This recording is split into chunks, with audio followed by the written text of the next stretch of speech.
Have you ever thought about what separates you from the 1%? Have you ever thought about what it would be like to have unlimited money, the things you would do with unlimited money, the things you would buy with unlimited money? Well, in today's video, we're going to be talking about what separates you from the 1%, how you can become financially free. Why can't you just do what they're doing?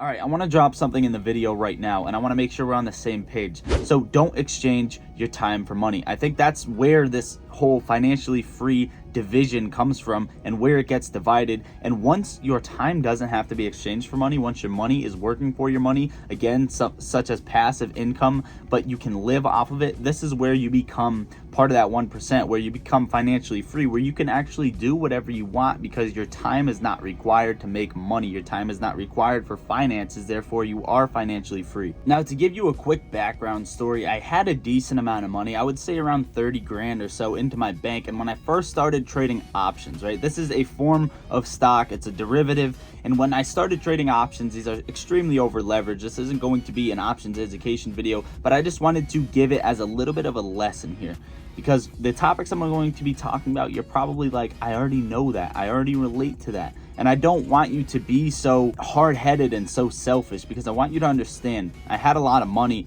I did about 2 years of stock research. I did 2 years of constant video research, practicing, trading, everything like that. And I thought I knew what I was doing. I was over leveraging myself. I was losing a ton of money. And I eventually blew up about 3 to 4 trading accounts. And I really thought that I was on the top of my league. I really thought I was on that level where, damn, I understand.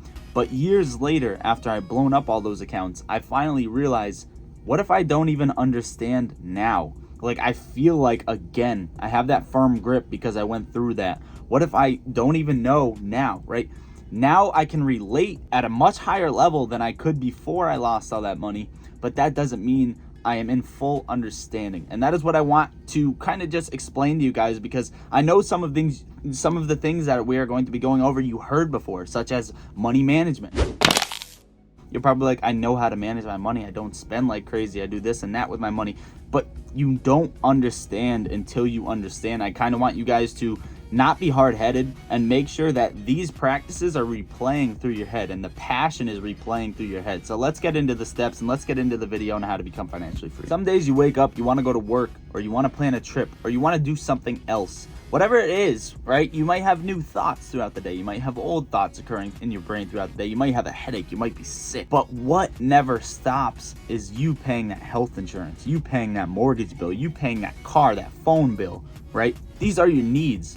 Whatever money you make, some of it goes to your needs. And I wanted to touch on money management, because money management is the most important thing in becoming financially free, because this is going to create a basis. This is going to create a foundation. A house will crumble with bad foundation. Okay, a house will be devalued with bad foundation, a bad basis. So I want to start you off with this. Whatever money you make, there's a 50-30-20 rule. You may have heard this rule before. 50% goes to your needs, such as health insurance. You need your health insurance, such as your car payment. You might need your car to get to work. You might need your car for whatever you do. You might need a car in case of an emergency. The point is, 50% of your income go to your needs. So let's say you make $1,000 a week. 500 is going towards all of your needs, no matter what. And if you don't need that 500 towards your needs, what if your needs don't cost 500? That's fine. You stack it in there and you wait, because guess what? When something comes up, when something expires, when you need that money quick, you never know. So all of that, right? 50%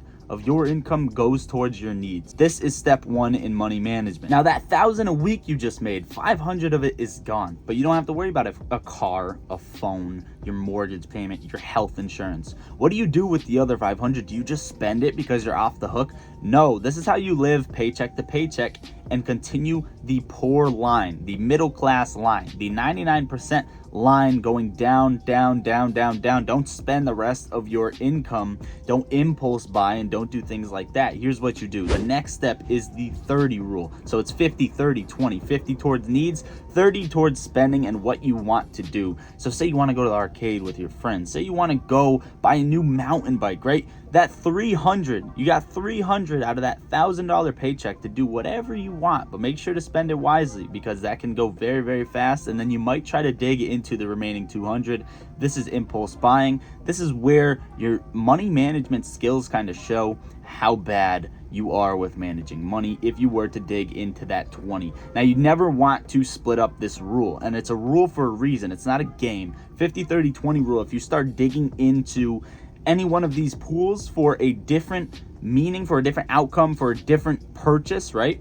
You're already doing it wrong. You failed money management. You're not ready for the next step.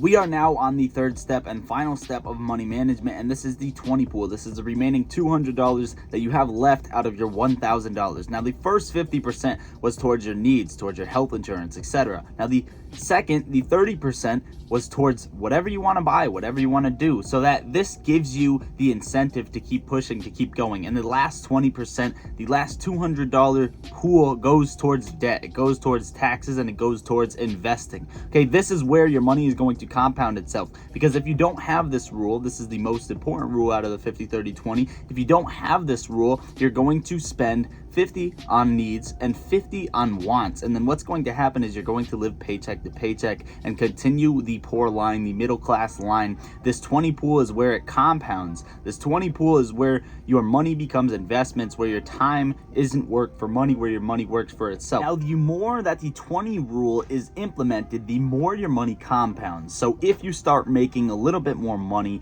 you can replace the 20% pool with some of your wants. Depending on how disciplined and how strict you are, you can turn this 20% rule into 22%, 25%, 28%, and slowly shrink down the wants. A lot of people have pretty much no wants, right? They'll sit at home and they'll go straight forward with it. Maybe they'll order a pizza once in a while, but that's about it. So this rule can be adjusted and it can be moved, but you really have to be disciplined. You don't want it to adjust to 30% for this check, and then you're going to drop it back down to 10% because you feel like it, because you want to. This never should drop below 20%. This should never drop below this $200 pool out of your 1,000 check, just as an example. This is going to end the segment for money management, but don't think you understand it right away. We went over that in a lesson earlier in this video when I told you a story. Now, when I first started YouTube, I was making about $250 to $350 a month. Now, this is very hard to live off of, right? What I would do is I would invest this. I would educate myself and I would teach myself, and I would do this and that and this and that, and I would educate myself on how to invest this and how to trade this. So I would trade, make an extra maybe $100 to $200 a month off of this, and what I would do is I would pretty much just pay off my needs and continue trading. Now, obviously this wasn't ideal at all, as trading did take a lot of time to learn, and even then it wasn't guaranteed, which is going to bring me into the next point of the video, which is extremely important and a lot of people fail here. The next point is financial risk.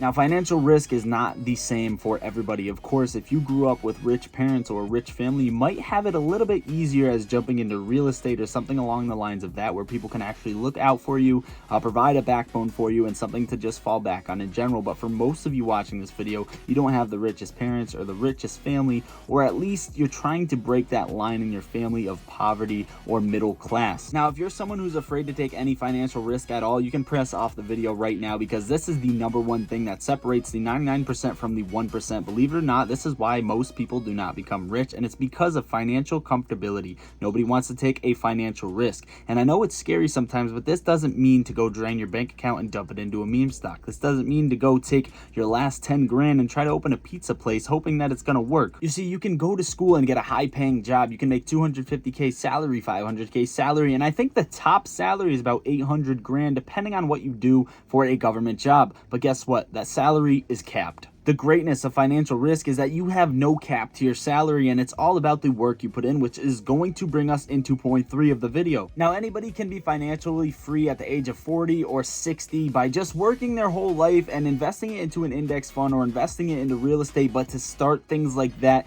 you need a lot of capital to begin with. How do you make passive income and become financially free? The way to become financially free at a young age and do it through passive income is to provide value to the world. There is absolutely no other way to do so.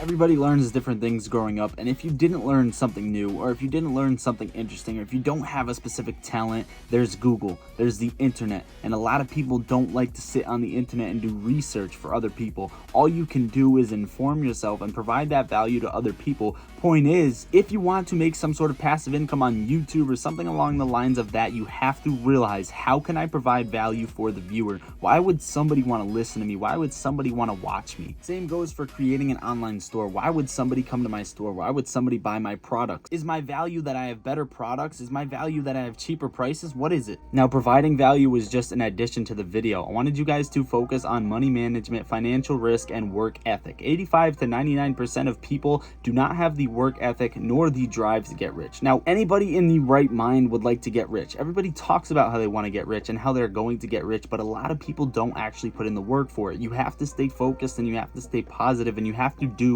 things people do not want to do. You have to take this time to actually go ahead and level up on what your dreams are. Now, I'm not leaving off this video letting you go into a blank space. I'm going to give you a layout. I'm going to give you a format, right? You can get off this video right now and go do a ton of YouTube research on real estate, on stocks, on whatever it is, and you can go work a 9 to 5 for a couple years. That is perfectly fine as long as you follow the 50-30-20 rule. You can go work for a few years, invest that money, compound that money, and I'm sure by 40, 50, 60, you will be doing just fine. Maybe even 30, maybe even 25, depending on your salary, right? Now, what you can also do is make a vow, make an oath saying, I'm gonna really chase my dreams. I'm going to put in that work ethic, right? Because you have to follow these particular rules in order to do something, in order to get something done, in order to get after your dreams. If you want to go do YouTube, spend every second of every fucking day doing YouTube and drinking water, of course, because we do not want you to collapse, but make sure you do that. You can't just walk around saying, God, please make me rich. It's not gonna fucking happen. I'd say you have 2 routes to pick, and you can definitely combine those routes. You can do a part-time job, invest in real estate while making YouTube videos, while opening your online store, while doing whatever it may be.